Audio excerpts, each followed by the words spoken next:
புதுச்சேரியில் SC/ST மக்கள் நலத்திட்ட உதவி பெறுவதற்கு வருமான உச்சவரம்பை உயர்த்தும் அறிவிப்புக்கான அரசாணை வெளியிட வேண்டும் என வலியுறுத்தி விடுதலை சிறுத்தைகள் கட்சி சார்பில் கண்டன ஆர்ப்பாட்டம் நடைபெற்றது. 22-23 நிதிநிலை அறிக்கையில் SC/ST மக்கள் நலத்திட்ட பெறுவதற்கு அறிவிக்கப்பட்ட வருமான உச்சவரம்பு ரூபாய் 8 லட்சமாக உயர்த்துதல் மற்றும் SC/ST மாணவர்களின் கல்விக்கடன் ரத்து செய்வது சம்பந்தமான அரசாணை வெளியிட வேண்டும் என புதுச்சேரி அரசை வலியுறுத்தி விடுதலை சிறுத்தைகள் கட்சி சார்பில் கவனஈர்ப்பு ஆர்ப்பாட்டம் நடைபெற்றது. கட்சியின் மாநில முதன்மை செயலாளர் தேவபொழிலன் தலைமையில் அண்ணா சிலை அருகே நடைபெற்ற கண்டன ஆர்ப்பாட்டத்தில் விடுதலை சிறுத்தைகள் கட்சியினர் 100க்கும் மேற்பட்டோர் கலந்து கொண்டு கோரிக்கைகளை வலியுறுத்தி கண்டன கோஷங்களை எழுப்பினர்.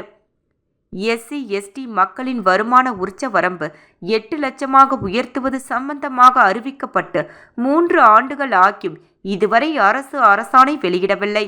இதனால் SC/ST மக்கள் கடுமையாக பாதிக்கப்பட்டுள்ளனர். எனவே உடனடியாக அரசு அரசாணையை வெளியிட வேண்டும் என்று அவர் கேட்டுக்கொண்டார்.